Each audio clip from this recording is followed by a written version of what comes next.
جھار وہ ہار گیا, وہ جیت نہیں سکا. جی وہ ہار گیا. اب چونکہ چترال کے 2 ضلع ہیں, اپر اور لوور, مگر اس کے باوجود بھی اس کی جو آبادی ہے وہ کم ہے, تو ان دونوں ضلعوں کو ملا کر اور ساتھ پھر چترال کے ساتھ جو دیر کا پڑوسی ضلع ہے اپر دیر کا, وہ کچھ ملا کر ایک ہی قومی اسمبلی کا ان-1 حلقہ وہ بن جاتا ہے. تو اگر اسی دیر سے اگر کوئی ایسا تکڑا بندہ کھڑا ہو جائے الیکشن کے لیے جس کے چترال میں کافی تعلقات ہو, کیونکہ زیادہ تر دیر اپر کا اور چترال کا آپس میں چولی دامن کے ساتھ ہے, رشتہ داریاں ہیں, تعلقات ہے, کاروباری لحاظ سے بھی ایک دوسرے, اگر وہ کوئی ایسا بندہ تکڑا کھڑا ہو گیا جس کے تعلقات چاہا ہو, تو یہ بھی ممکن ہے کہ وہ بندہ جیت جائے گا اور چترال کے ایمنے جو ہے وہ دیر سے تعلق رکھنے والا بندہ ہوگا. اچھا سر, صبح جی سر یہ بتائیے گا کہ تحریک انصاف نے 2013 میں بھی دوسرے نمبر پہ آئی تھی اور 2018 میں بھی تحریک انصاف کے جو عبداللطیف ہیں وہ دوسرے نمبر پہ آئے تھے, تو کیا وجہ ہے کہ جب کے پی کی زیادہ تر نشستیں جو ہیں باقی حلقوں میں کافی زور تھا تحریک انصاف کا, خاص طور پہ 2018 میں, تو چترال میں تحریک انصاف جو ہے اس کے باوجود کہ 40,000 کے قریب ووٹ لیے تھے عبداللطیف جو ہیں تحریک انصاف کے امیدوار, لیکن تحریک انصاف یہ حلقہ جیت نہیں سکی ابھی تک, تو اس دفعہ کوئی چانس ہے تحریک انصاف کا سر اس حلقے میں؟ اس دفعہ عمران خان کے ساتھ جو ہوا, جو وہ بیہائنڈ دی بار ہے, جیل کے اندر ہے, تو لوگوں کی کچھ ہمدردیاں زیادہ ہو گئی. اور دوسری بات, انہوں نے جو آواز اٹھایا تھا, مطلب ہے کہ اب وہ صحیح ہے یا غلط ہے اس پہ ہم کمنٹس نہیں کرنا چاہیں گے کیونکہ ہم فورسز کے بارے میں کوئی بات کرنا نہیں چاہتے, وہ ایک اور مسئلہ ہے. مگر اس کی وجہ سے بھی کچھ لوگوں کی ہمدردیاں ہے کہ یار وہ اس نے سچ بات کہی, اور مطلب ہے کہ وہ بہائنڈ دی بار یا جیل کے اندر ہے. تو اس دفعہ یہ امید کی جاتی ہے کہ اگر صحیح طریقے سے صاف شفاف انتخابات ہو گئے تو زیادہ امید ہے کہ پاکستان تحریک انصاف کا کوئی امیدوار جیت جائے. مگر یہاں بدقسمت یہ ہے کہ چترال کے لوگوں نے معذرت کے ساتھ مجھے کہنا پڑے گا کہ ہمیشہ غلط فیصلہ کیا. مرکز میں حکومت کسی ایک پارٹی کی ہوتی ہے اور یہ ایم این اے کسی اور جماعت کی منتخب کرتے ہیں. صوبے میں حکومت کسی ایک پارٹی کی ہوتی ہے اور یہ ایم پی اے کسی اور جماعت کی بیٹھ کے وہ بیچارہ سارا جو 5 سال ہے وہ اپوزیشن کے ڈیسک پہ بیٹھ کے ڈیسک بجاتے ہیں. تو یہ ہماری بیڈ لک ہے کہ ہم لوگ جو ہیں صحیح طریقے سے ہمارے جو ووٹرز ہیں وہ فیصلہ نہیں کر پاتے کہ کم از کم یہ دیکھنا چاہیے, کامن سینس کی بات ہے کہ مرکز میں جس کی حکومت بننے کی چانسز ہو تو اگر آپ اس بندے کو ووٹ دیں گے تو ہو سکتا ہے کہ آپ کو مطلب ہے کہ وزارت بھی مل سکے. اس میں ایک بات بتاؤں کہ جب صوبے میں پاکستان تحریک انصاف کی حکومت آ گئی تو اس کے باوجود بھی کہ ان کا جو ایم پی اے تھا وہ جیت نہیں گیا تھا, ہار گیا تھا, مگر پاکستان تحریک انصاف نے ایک کام کیا تھا کہ چترال کو پہلی دفعہ اقلیت کے جو خصوصی نشست پہ وزیر دفاع کی لاش کو ایم پی اے بنایا اور پھر اس کو وزیر اعلیٰ خیبر پختونخوا کا معاون خصوصی بنایا اقلیتی امور پہ. تو انہوں نے ایک کام تو کر دیا تھا کیونکہ عمران خان نے وعدہ کیا تھا اور اس نے اپنا وعدہ پورا کیا. مگر چونکہ عمران خان کی مرکز میں 2018 کے بعد جب الیکشن ہوا تو ملک کی معیشت کی ڈاؤن فال شروع ہو گیا, پھر پی ڈی ایم نے رہی کثرت پی ڈی ایم نے پورا کر دی, تو مہنگائی اس حد تک پہنچ گئی کہ میں تو دونوں حکومتوں کو مورد الزام ٹھہرا دوں گا کہ پی ٹی آئی کے ساتھ ساتھ پی ڈی ایم بھی انہوں نے ملک کی معیشت کو اس حد تک خراب کر دیا, مہنگائی حد تک پہنچا دیا کہ غریب آدمی کو جینا دوبارہ ہو گیا, مشکل ہو گیا. تو ابھی چونکہ الیکشن کے اعلان تو ہو چکا ہے, مگر ایک بات یہ ہے کہ چترال کی جو لوگ ہیں وہ زیادہ تر سردیوں میں شدید سردی کی وجہ سے اس سیزن میں مائگریٹ ہو جاتے ہیں. وہ مطلب ہے کہ پشاور, لاہور, کراچی, سندھ وغیرہ دوسرے گرم علاقوں میں مائگریٹ ہو جاتے ہیں. تو اس ٹائم جو الیکشن ہوگا 8 فروری کو, تو 8 فروری کو وہاں پہ بعض علاقے ہیں کہ وہاں ٹیمپریچر -10 سے -20 تک گر جاتے ہیں, -30 تک. تو وہاں زیادہ تر لوگ جو ہیں وہ وہاں پہ رہتے نہیں ہے. تو یہ بھی ہے کہ زیادہ تر ووٹ جو ہے وہ کاسٹ نہیں ہوگا, زیادہ تر لوگ نیچے ہیں. اور اس سیزن میں میرے خیال میں بعض علاقوں میں الیکشن کرنا بھی بعید ثقل ہے. اب مجھے سمجھ نہیں آ رہی کہ یہ کیسے مینیج کریں گے, مگر لگتا نہیں ہے کہ 100% ووٹ کاسٹ ہو جائے, کیونکہ بعض علاقوں ایسے ہیں کہ وہاں پہ لوگوں کو کافی مطلب ہے کہ مشکلات ہے وہاں پہ ووٹ ڈالنا یا لوگوں کو موومنٹ کرنا یا گھروں سے نکلنا، تو یہ مشکلات تو ہوں گے، مگر پھر بھی جہاں پہ دیکھا ہے تو کچھ لوگوں کی، میں عبدالاکبر چترالی صاحب کے ساتھ ابھی گیا تھا، کچھ لوگوں کی گلے شکوے تھے کہ مولانا صاحب ہم نے آپ کا چہرہ مبارک 5 سال کے بعد جب اسمبلی ٹوٹ گئی آپ کو دیکھ لیا، اور اس نے کوئی بڑا تکنیک کا کام نہیں لایا، اور اس نے جو افتتاح کیا تھا کچھ پیتے کاٹے تھے روڈ ووڈ کا، بدقسمتی سے اس پہ الیکشن کمیشن نے پابندی لگا دی، وہ کام نہیں ہو سکا، تو 5 سال میں اس کا رزلٹ جو تھا وہ زیرو رہا۔ اچھا یہ جو بتائیں دوسرا سر، یہ تھا، جی جی جی گل نواز صاحب یہ بتائیے گا سر کہ جو شہزادہ افتخار الدین ہے جن کا تعلق جو ہے وہ چترال کے شاہی خاندان سے ہے، پہلے شہزادہ محی الدین تو کئی دفعہ الیکشن جیتے تھے اور ایک سٹرونگ الیکٹیبل سمجھے جاتے ہیں چترال سے، اور بار بار الیکشن جیتے رہے، تو پچھلی 2013 میں آپ نے بالکل درست فرمایا کہ چترال کے لوگ ہمیشہ حیران کر دیتے ہیں چترال کے ووٹرز۔ 2013 میں یہ واحد امیدوار تھے جنرل مشرف کی آل پاکستان مسلم لیگ کے، جو کہ منتخب ہو کے قومی اسمبلی میں آئے تھے، اور ان کے علاوہ اور کوئی نہیں جیت سکا تھا، لیکن 2018 میں یہ نون لیگ کے ٹکٹ پہ ہار گئے تھے اور کافی بری طرح سے ہارے تھے، انہوں نے کوئی 21,000 کے قریب ووٹ لیے تھے، جبکہ عبدالاکبر چترالی صاحب 48,000 کے قریب ووٹ لے کے جیتے تھے۔ تو ان کی سر کیا پوزیشن ہے؟ وہ الیکشن ابھی ان کی ملاقات ہوئی تھی میاں نواز شریف صاحب سے، وہ لاہور تشریف لائے تھے، ایک تو یہ بتائیں کہ کیا وہ نون لیگ کے ٹکٹ پہ الیکشن لڑنے کی تیاری کر رہے ہیں یا وہ آزاد لڑیں گے؟ دیکھیے جی، یہ نواز شریف جب وزیر اعظم تھے اور وہ چترال آئے تھے، اور جو لوور ٹنل کا جو آخری مرحلہ تھا اس کا افتتاح کرنے والا تھا، تو نواز شریف نے اشاروں میں یہ بات کہی تھی کہ شہزادہ افتخار سے بھی مسلم لیگ نون میں آنا چاہتے ہیں، مگر میں اس کو کہتا ہوں کہ ابھی نہیں، ابھی تھوڑا سا وقت اور کام کرے، جب وہ ہوم ورک کریں گے پھر اس کے بعد آ جانا۔ تو واقعی آپ کی بات بالکل آپ نے درست فرمایا کہ چترال کے لوگ ہمیشہ نرالا فیصلہ کرتے ہیں، پورے پاکستان میں پرویز مشرف کی طرف سے کوئی نہیں تھا، اور چترال نے واحد ایک بندے کو الیکٹ کر کے اسمبلی بھیج دیا، پورے پاکستان سے مشرف کے بعد آل پاکستان مسلم لیگ کا ایک ہی واحد وہ تھا، ایمینہ تھا۔ تو ابھی افتخار نے کافی کام بھی کیے تھے، اس کے دور میں یہ تھا کہ اس نے جو چشمہ روڈ ہے اس پہ فیڈرلائزیشن میں بہت زیادہ کام کیا تھا، کیلاش ویلی پہ کام کیا تھا، اور خاص کر بونی شندور روڈ پہ جو اس نے فیڈرلائزیشن پہ کام کیا تھا، کیونکہ وہ لکھا پڑھا آدمی ہے، وہ سوبر آدمی ہے، اور مگر اس کے لیے کہ میں وہ سیاستدان نہیں ہے، ایک ہارڈ ورکر ہے، اچھا آدمی ہے، مگر وہ ایک سیاستدان نہیں ہے، کیونکہ جو لوگوں کی آپ سمجھتے ہیں نا، لوگوں کی جو خصوصیات ہے، جو لوگوں کو سائیک ہوئے، ایک سیاستدان کو لوگوں کے پاس جانا، ان کو سبز باغ دکھانا، جھوٹی آواز دکھانا، جو بھی ہے اس طرح کرنا، تو افتخار سیدھے سادہ بند ہے، اس کے اندر یہ چیز، یہ کمی ہے کہ وہ اس طرح لوگوں کی اس پہ پورا نہیں اتر سکے، مگر پھر بھی امید ہے کہ اگر اس کے صحیح طریقے سے اپنا کیمپین چلا دیا اور لوگوں کو کنوینس کرایا کہ اگر میں، کیونکہ اس نے اس کے دور میں چترال میں 3 جگہوں میں گیس کی پلانٹ کے لیے زمین خریدی گئی تھی کروڑوں روپے سے، دروش میں، سنگور میں، بروز میں، اور چترال میں بتاتے چلوں کہ چترال کے لوگ جو ہیں کھانا پکانے کے لیے اور خود کو سردیوں سے بچانے کے لیے، گرم رکھنے کے لیے لکڑی جلاتے ہیں، اور لکڑی جلانے سے جنگلات میں بہت زیادہ برڈن پڑتا ہے، اور اس کی لانگ ٹرم میں جو کلائمیٹ چینج ہے اس سے بہت نیگیٹو امپیکٹ پڑتا ہے۔ تو افتخار شہزادہ نے جب وہ گیس پلانٹ لایا تھا تو اس سے لوگوں کو کافی امید تھی کہ اگر گیس آئے گا، لوگوں کو سستی گیس مل جائے گی، تو اس سے یہ ہوگا کہ جنگلات میں بوجھ کم ہوگا، اور لوگ جو ہے لانگ ٹرم میں جو نیچرل ڈیزاسٹر ہے یا جو قدرتی آفات ہے اس کے نقصانات کا اس کو ہم روک تو نہیں سکتے، مگر بہترین حکمت عملی سے اس کی نقصان کا شرح ہم کم کر سکتے ہیں، تو اس کا شرح کم ہونے کا زیادہ تھا، مگر وہ بدقسمتی سے جب پی ٹی آئی کی حکومت آ گئی تو وہ چترال سے انہوں نے گریجویٹ شپ کر دیا، تو اس کی کچھ خدمات ہیں، بلکہ اس کے والد صاحب کا جو ووٹ ہے وہ پکا ووٹ ہے، اس کے جو والد صاحب کے دوست ہیں یا اس کے جو ووٹر ہیں، مگر ابھی ایک اور مسئلہ ہو گیا کہ اس کا جو چھوٹا بھائی ہے خالد پرویز، وہ پیپل پارٹی کی ٹکٹ پہ تحصیل ناظم، تحصیل چیئرمین کے طور پہ منتخب ہوا تھا، مگر ابھی چونکہ پاکستان تحریک انصاف پارلیمنٹیرین گروپ وجود میں آ گیا، پرویز خٹک گروپ میں جو سابقہ وزیر اعلیٰ تھا خیبر پختونخوا کا، تو افتخار الدین کے چھوٹے بھائی جو تھا خالد پرویز شہزادہ نے پاکستان تحریک انصاف پارلیمنٹیرین نے اعلان کر دیا، اور وہ اسی ٹکٹ پہ صوبائی اسمبلی کے لیے الیکشن لڑیں گے، تو لوگوں کے درمیان ایک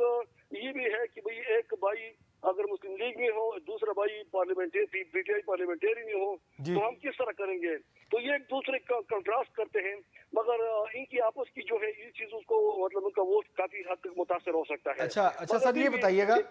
گل صاحب یہ بتائیے گا کہ پاکستان پیپلز پارٹی کے کیا امکانات نظر آ رہے ہیں آپ کو؟ پاکستان پیپلز پارٹی کہاں کھڑی نظر آتی ہے؟ وہاں اچھا خاصا ووٹ بینک ہے پیپلز پارٹی کا. بالکل جی, چترال جو تھا وہ پیپل پارٹی کا گھر سمجھا جاتا تھا. ذوالفقار علی بھٹو مرحوم جو تھا وہ زمانے میں جب وہ وزیر اعظم بنے تھے تو وہ چترال آئے تھے, اور بروغل کے ایک علاقے ہے انتہائی پسماندہ دورتاب تھا, تو ان علاقے کے لیے وہ لوگوں نے ان کی نے 730 میں جانوروں کے لیے بھوسا جو تھا وہ چارہ بھی لایا تھا, لوگوں کو خوراک, اور اس کی بڑی خدمات ہے. چترال میں بجلی گھر بنانا, بجلی لانا ان کی خدمات ہے. اس کے بعد جو تھا آپ کو معلوم ہوگا کہ اسی ٹکٹ پہ سلیم خان جو تھا اور ایک صابر حسین سردار حسین شاہ, وہ دو بندے ایم پی اے میں منتخب ہوئے تھے. سلیم خان پھر دوبارہ پیپل پارٹی کے صوبائی وزیر بھی بنا تھا, اس پہ برتھ کنٹرول, اس پہ جو تھا پاپولیشن کنٹرول کا وزیر بھی بنا تھا اس کے, اور دوبارہ ایم پی اے بھی بنا تھا. ابھی بلاول آیا تھا, اس کی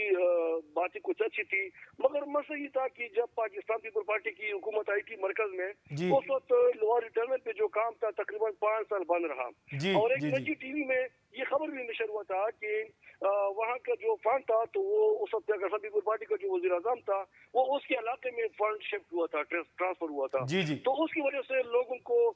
کچھ گلی شکوے ضرور ہے کہ انہوں نے مرکزی لیول پہ چترال کے لیے جو کرنا چاہیے تھا وہ نہیں کر سکا, تو اس کی وجہ سے بھی ان کا ووٹ جو ہے وہ متاثر ہو سکتے ہیں. پھر یہ تھا کہ چونکہ مشرف نے لوہا ریٹرنل کا افتتاح کیا تھا اور نواز شریف نے اس کو فنڈ دے کر اس کو مکمل کروا دیا, اور جب نواز شریف وزیر اعظم تھے تو وہ تقریباً 4-5 دفعہ چترال آئے تھے, اور بدقسمتی سے پاکستان پیپل پارٹی کا وزیر اعظم اس دفعہ اور پاکستان تحریک انصاف کا جو وزیر اعظم, ان میں سے کوئی بھی مطلب ہے کہ انہوں نے 4-5-9 سال میں نہیں آیا. تو لوگوں کو یہ بھی شکوے ہے کہ بھئی کم از کم نواز شریف تو ہمارا. اچھا گل صاحب, ہمارے پاس ٹائم بہت کم رہ گیا ہے, آخری 2 منٹ ہیں, اگر آپ ہمیں بتا سکیں کہ جو 4-5 بڑے ایشوز ہیں,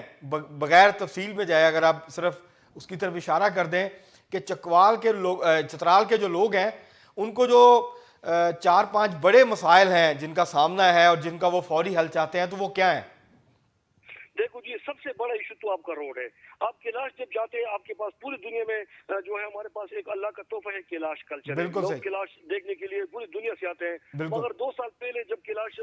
فیسٹیول تھا اس کے دیکھنے کے لیے جب لوگ جاتے تھے تو تقریباً کوئی 12 کلومیٹر کا راستہ اور لوگوں نے 9-10 گھنٹے انتظار کرنا پڑا. اچھا, تو چترال کی مین ایشو جو ہے وہ سال کے ہیں. دوسری ہے کہ چترال میں 107 میگا واٹ بجلی تو بنی ہوئی ہے, مگر بدقسمتی سے بجلی اتنا مہنگا کر دیا ان لوگوں نے کہ وہ غریب آدمی کی بس سے باہر ہیں. تو یہ لوگ یہ مطالبہ کرتے ہیں کہ اگر ہمیں سبسیڈائز ریٹ پہ بجلی دی جائے اور ہمیں متبادل طور پر گیس فراہم کی جائے تو کم از کم جنگلات بچ جائیں گے, اور یہ چترال کے علاوہ پورے پاکستان پہ ان کا احسان ہوگا اس حکومت کا. اس کے علاوہ جناب چترال میں یونیورسٹی تو بنی ہے مگر اس میں کئی ڈپارٹمنٹ نہیں ہے, اور اب بھی جو ہے نا لوگ جو ہے نیچے جاتے ہیں. تو چترال کے لوگ یہ چاہتے ہیں کہ ایک فل فل یونیورسٹی ہو, اور ساتھ ہی کئی دفعہ ان کو نرسنگ اسکول اور کیڈٹ کالج کا بھی اعلان کیا گیا بار بار, مگر وہ اعلان صرف اعلان کے حد تک رہا. تو اگر چترال میں صرف نرسنگ کالج اور کیڈٹ کالج کھول جائے, سڑکیں بہتر کی جائے, لوگوں کو سستی بجلی دی جائے, تو یہ مین ایشو ایسی ہے چترال کی کہ یہ اگر کوئی بھی حکمران یا کوئی پارٹی یا نمائندہ حل کرے تو میرے خیال میں کہ لوگ زیادہ تر اس کی جو ہے نا وہ اس کے حق میں اور زیادہ استعمال کریں گے. جی بہت شکریہ گل حماد فاروقی صاحب, آپ نے ہمیں جوائن کیا. ہم آپ کو دوبارہ بھی الیکشن جب قریب آئیں گے تو دوبارہ بھی آپ سے بات کریں گے, اور درمیان میں بھی آپ سے جو ہے وہ جاننے کی کوشش کریں گے کہ چترال میں جو ہے وہ کیا انتخابی صورتحال ہے. جب امیدواروں کا فائنل ہو جائیں گے, ان کو انتخابی نشان مل جائیں گے, تو پھر ہم آپ سے دوبارہ آپ کو زحمت دیں گے. اور آپ کا بہت شکریہ, آپ نے ہمیں بہت جو ہے آن گراؤنڈ ریالٹی جو ہے وہ بتائی, اور جو سیاسی صورتحال ہے اس سے ہمیں آگاہ کیا. ہمیں امید ہے کہ آپ سے رابطہ ہمارا ہوتا رہے گا وقتاً فوقتاً. انشاءاللہ. بہت شکریہ سر, بہت شکریہ. ناظرین, آپ نے گل حماد فاروقی صاحب جو کہ سینئر صحافی اور سینئر سیاسی تجزیہ نگار ہیں چترال سے, ان کی گفتگو سنی, اور انہوں نے جو ہے بڑی تفصیل کے ساتھ حلقے کی جو صورتحال ہے وہ ہمیں بتائی, ہمیں لائٹن کیا, ہمیں بتایا کہ وہاں مسائل کیا ہیں لوگوں کے. سڑکوں کا مسئلہ ہے, گیس کا مسئلہ ہے, بجلی مہنگی ہے,